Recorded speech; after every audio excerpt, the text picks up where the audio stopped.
to the course on jurisprudence. I am Dr. Simranjeet Kaur, Professor of Law, City University, Ludhiana. Today, we will talk about meaning, origin, importance of morals. So, let's start with the introduction of the topic. There are many different beliefs, values, laws, and social standards in the world around us. An individual adheres to such type of norms that describe how one should behave in the society in order to live in peace. To prevent ambiguity and confusion, it is essential to distinction between each of these. Law and morality are two conflicts that are frequently brought up together. Laws are explicit guidelines that outline what we should and should not do as members of the society. To establish a fundamental and uphold the norm of a conduct for the benefit of the society, these are enforced by the state and the judicial system. On the other hand, morality refers to loose framework of principles, values, beliefs, customs, and way of life. Although morality cannot be enforced by the law, there is a social pressure. Numerous jurists argue that the same question of law and morality in jurisprudence, which led to the emergence of distinct point of view. Ever since the revival of scientific study of jurisprudence, connection of law and morality has been much discussed, but the question is yet not decided and will never be settled.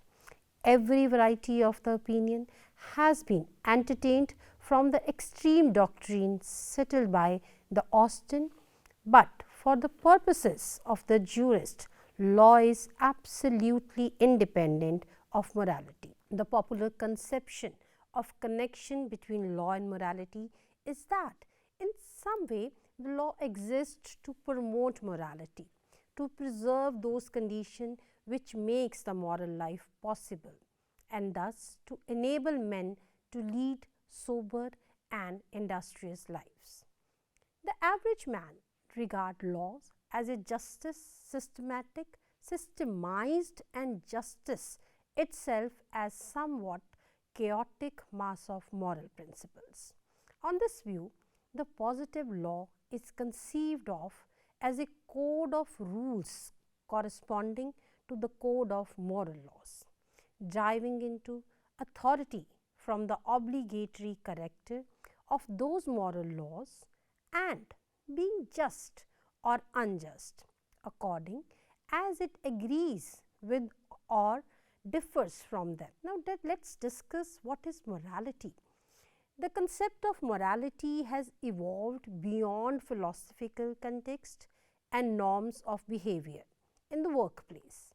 Morality is considered with other forms of conventions and laws, as well as the practices that defines right and wrong and are typically passed down with a community or institution from generation to generation. A social institution known as morality is defined as a collection of values that are universally accepted by the people in the culture. The ideas, the values, beliefs, and the behavior developed and upheld by the society are in a nutshell what is meant by morality. They lack legal sanctity, yet they impose social obligations on the individuals or depend on their moral convictions. Now, let us discuss the meaning of the morals. For living peacefully in a society, an individual follow various norms, conducts, values, rules, beliefs, etc., which tell how a person should behave in a society. It becomes important to create the difference between them in order to avoid ambiguity and conflict. One such deliberate effort is always taken when distinguishing between law and morality.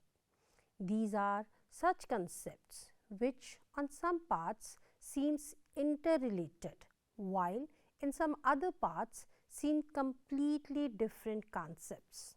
Many jurists debated on the same issue of law and morality in jurisprudence, and as a result, various views arose on the topic. The conversation about law and morality stems from the 17th century. Before that, law and morality were asserted and claimed distinctly and separately. Laws were to be described as something of authority, and morals were directly related to religion and conscience. Over the period of time, many law theories started to get attention and earned major popularity all around the world. In the 19th century, John Austin from 1790 to 1859, an English jurist who came up with the concept of analytical positivism, making law as a command of sovereign, backed by the sanctions. He developed a structure of a legal system in which he gave no place to the values, morality, justice and idealism. It was also stated that law can be subject matter of the jurisprudence, but morals are not considered as a matter of the subject for the jurisprudence. The following statements was concluded to the right by the many jurists from over the world. In the 20th century, Hans Kelsen from 1881 to 1973, an Austinian jurist, stated that only legal provisions or norms are a matter of a subject for the jurisprudence.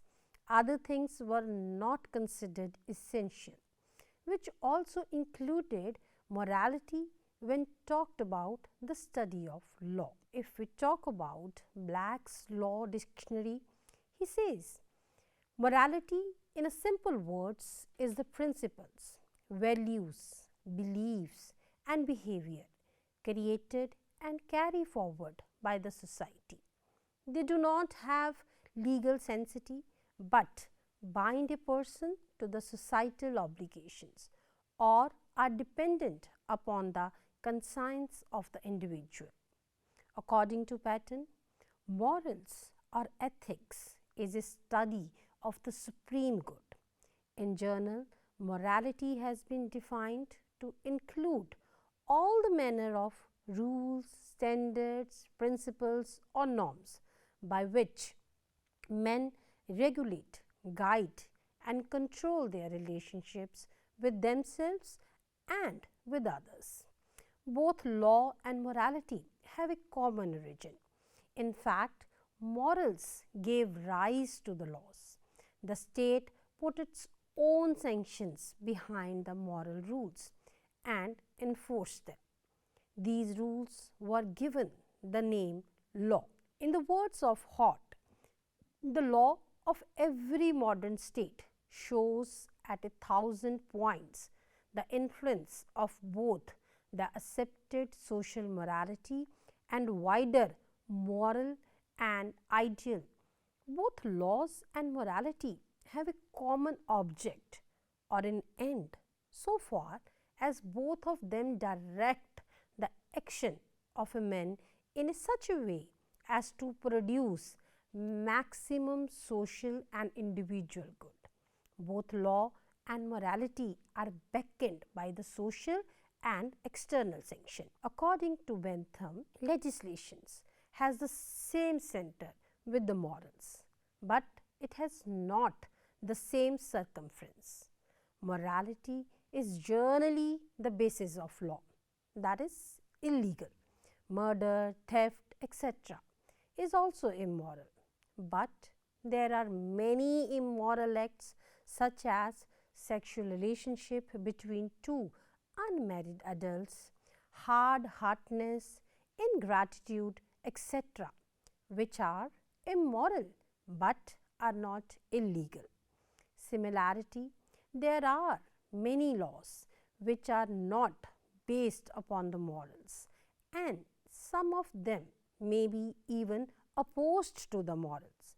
For example, law on technical matters, traffic laws, etc. According to Roscoe-Pond therefore says that as to the application of the moral principles and legal precepts respectively, it is said that moral principles are of the individual and relative application. They must be applied with the reference to circumstances and individuals, whereas legal rules are of general and absolute application. Historical background. There was a time when there was no distinction between law and morality. Society was governed by the morals that were law also. Later on, distinction was made as obligatory rules and regulatory rules. Privy councils and our Supreme Court made a distinction between legal and moral injunctions. In Europe, Greeks and Romans recognized natural law as the basis of the law. During Middle Ages, Christian morals were considered as the basis of law. After Reformation, distinction was made and the state became the basis or source of law. 17th and 18th century saw another change in reverse and theories of natural law became foundation. 19th century saw a complete separation of law from the moral when Austin said that law is a command of the sovereign. Kelsen finds only legal norm as the subject matter of jurisprudence and exclude morals from the sphere of law. The approach of sociological jurists was different as they studied morals indirectly. They included morals while tracing the origin, development, function and end of law. Morals in the ancient times. So, now let us discuss what history says about the law and morality. Actually, there was no clear line between law and the morals in the past. When legal regulations were yet in their infancy, beginning stage, dharma was regarded as the morality and law in India. For instance, the Vedas and Smritis, which were essentially the people's values, were the primary sources of Hindu law. But over the time, Minamasa developed several ideas that made a clear distinction between recommendatory rules, which are advised because they are beneficial if followed and would amount to morality, and obligatory rules, which are regulations that must be obeyed and are regarded as the law. The Bible was acknowledged as having a significant impact on the legal codes even during the medieval ages. The notion that these two conceptions are distinct eventually arose with the passage of time and the emergence of new philosophies. The object of law is to the submission of the individual to the will of the organized society, while the tendency of morality is to subject the individual to the dictates of his conscience. Law is concerned with the social relationship of men rather than individual, whereas ethic concentrates on the individual rather than society. Ethics considers motive and the law emphasize on conduct, but ethical duties of man cannot be considered without considering his obligation to his fellow or his place in the societies. In the ancient times, when legal regulations were still at a very nascent stage, there was no particular distinction between law and the morals. In India, dharma was considered as a law and morality. Hindu law, for example, was primarily derived from Vedas and Smritis, which were essentially values of the people. However, with the time, Minamasa put forth certain principles which categorically distinguish between obligatory rules, which are rules that are mandatory to be followed and are considered as a law, and recommendatory rules which are suggested because they are good if they are followed and would amount to morality. Even in the Middle Age period, the Bible was considered as the major factor which influenced the legal regulations. Eventually, with time and new philosophies, the idea that there is a difference between these two concepts emerged. Because of their budding stage, law and the morals were not properly distinguished during ancient times. Dharma in India was regarded as the law and the morality. Taking the example of Hindu law, which was primarily derived from the Vedas and Smritis, which were actually the values of the people. They signified the identically between law and the morals. However, with the advent of Minamasa, the commentaries, certain principles were put forth based on which distinction was made between the obligatory rules and the recommendatory rules. The former are the rules which are mandatory to be followed and are considered law, whereas the later ones are not mandatory rules, but they are considered good for the person if they are followed. They are the morals. In the Middle Age period, the morals of Christianity were considered as the basis of the law, and the Bible had great influence over the legal regulations. Since millennia, legal scholars have pondered the interplay between morality and the rule of law.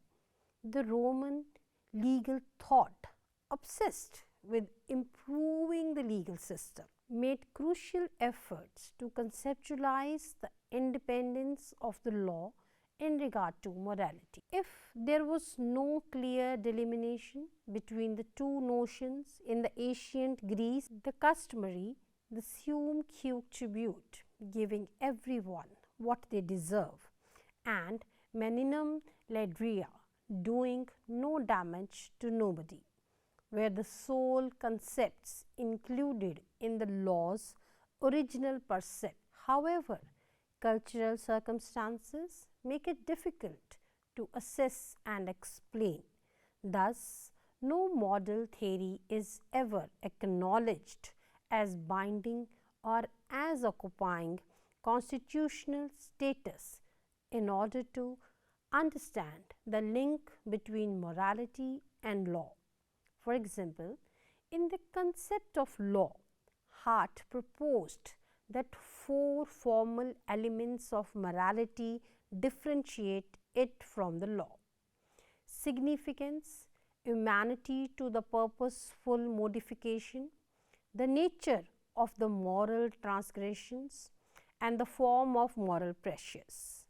Yet, none clearly divides law from morality. From the outset, legal philosophy has struggled to distinguish between the concepts of law and morality. According to a notion, law and morality would be intertwined on at least the law would be minimum. Law and morality, according to Aristotle, must be subordinate to one and another. To put it in another way, since the primary purpose of encouraging virtue is no longer at the forefront. The law becomes a basic convention that protects individuals' rights without disrupting the morality and justice of the cities. In Cicero's perspective, morality is a basis for the law as well. It is generally agreed that Cicero was the first and one of the few lawyers to recognize that justice as a social ethic is predicated on a person's love for the others, a notion that was subsequently adopted by Christianity. Of course, the law is derived from the nature, since good and evil are assessed in the line with the nature's principles. According to De Re Publica, there is a rightness and true rational law, according to the nature engraved in all hearts, immutable and internal, whose voice dictates our deeds and whose threats hinder us from doing evil, without ever pretending that her precepts are good or that they can move the wicked. As far as morality and law go, there are those writers who have gone to the opposite extreme, denying any link.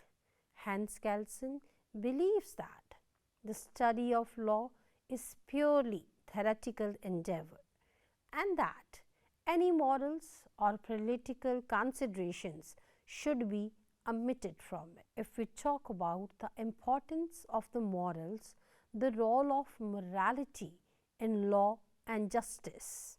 Morality plays a significant and a complex role in shaping both the principles of law and the administration of justice within a society. While law and justice are distinct concepts, they are deeply intertwined with the moral considerations that influence the creation, interpretations and application of laws, as well as the pursuit of equitable outcomes. Now, let us discuss the shaping legal frameworks. Morality serves as the foundational influence in the creation of the legal frameworks. Societal moral values often dictates that norms and behaviors that law should regulate.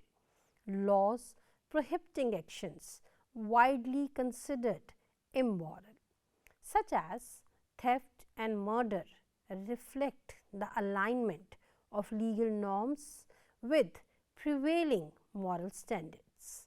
Similarly, laws protecting human rights and ensuring social welfare are often rooted in ethical principles that prioritize human dignity and well-being, guiding ethical decision making. Legal professionals, including judges, lawyers, are often confronted with ethical dilemmas when interpreting and applying the law. Moral considerations guide these professionals as they navigate complex cases and balance legal statutes and broader ethical concerns. Their decisions reflect a commitment to achieving justice while adhering to their own moral compass and societal expectations. Let us discuss the balancing individual liberties and social interests. Morality contributes to the ongoing discourse on the limits of the personal freedoms and collective good. Laws that restrict certain behaviors, such as limiting free speech to prevent hate speech, embody moral judgments about the balance between individual right and the well-being of society. Such laws aim to strike a balance between individual autonomy and ethical responsibility to prevent harm to the others. Cultural diversity and moral relativism. Different cultures have diverse moral frameworks, leading to the variations in the legal norms across the societies. Understanding and respecting cultural diversity necessitates sensitivity to differing moral perspectives. However, the challenge arises in determining universal ethical principles that can underpin a just legal system while accommodating cultural variations. Now, let's discuss the moral challenges to unjust laws. Morality can serve as a catalyst for challenging unjust laws. Civil rights movements, for example, have highlighted the moral incongruence of discriminatory laws with the principles of justice and equality. Morally motivated activists have sought legal reform and transformation to align the laws with a broader sense of justice. Now, let's discuss the navigating the balance between justice and morality. The decision-making process within the legal system demands a delicate balancing act between the pursuit of justice and the influence of personal and societal morals. Judges and the legal practitioners find themselves at the crossroads of interpreting and applying the laws while addressing the ethical dimensions of the cases. This intricate interplay highlights how justice and morality intersect within the realm of jurisprudence. Impact of personal and societal morals. Judges' decisions often reflect a complex interplay of personal and societal morals. Personal beliefs can shape their perspectives on the cases, impacting how they interpret laws and assesses evidence. Societal moral values also exert pressure on the judges, as they are tasked with aligning their judgments with the ethical norms prevalent in their communities.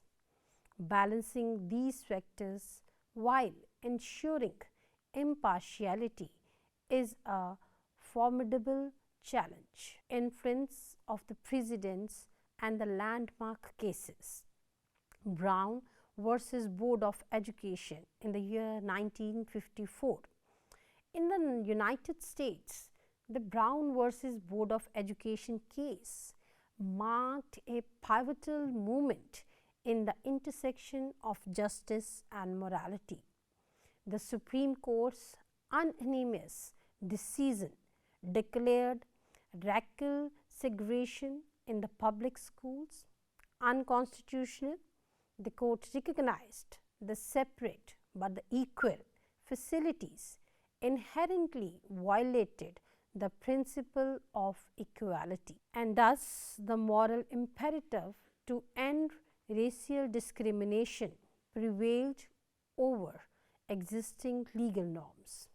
This case illustrated how judges, guided by societal morals and a vision of a just society, could catalyze monumental shifts in the legal landscapes. In the case of Roe versus Wade in the year 1973, the Roe versus Wade case in the United States epitomized the complexity of balancing justice and morality in the context of reproductive rights. The Supreme Court decision legalized abortion, asserting a woman's right to privacy.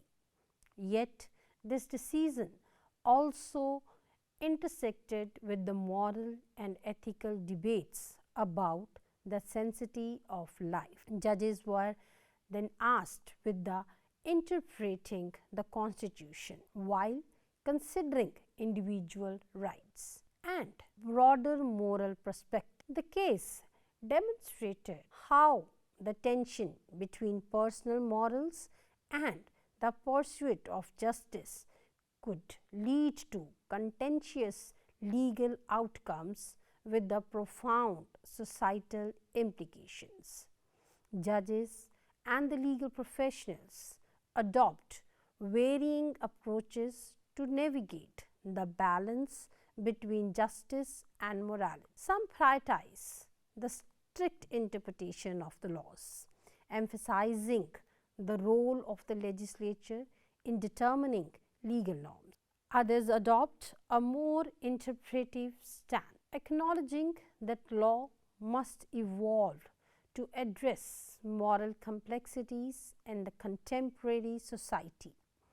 The concept of state decides the principle of adhering to the precedents, ensures consistency in decisions, but it also poses challenges when the legal precedents conflicts with emerging moral standards. The journey of the judges and the legal professionals as they navigate the labyrinth connection between the justice and morality. It's a testament to the complexity of their roles. Landmark case like Brown versus Board of Education, Roe versus Wade exemplify the profound influence of societal morals on legal interpretations and outcomes. Striking the delicate chord of equilibrium between justice and morality demands a judicious fusion of legal principles, ethical considerations, and an unwavering commitment to a just and fair society. On a concluding note, it can be said, in the intricate tapestry of human societies, the symbolic relationships between law, justice, and morality form the bedrock upon which the notion of order, equity, and ethical conduct are woven. They are interconnected, yet distinct concepts that play a pivotal role in governing human behavior, ensuring fairness, upholding moral principles. Together, they form a dynamic triad that guides human interactions and influences the development of society. This lecture delves into the dynamic interplay among these three fundamental concepts, underscoring their profound influence on the fabric of modern community. So viewers, that was all for today. We will discuss more topics on the jurisprudence in the forthcoming videos. Thank you for watching the program.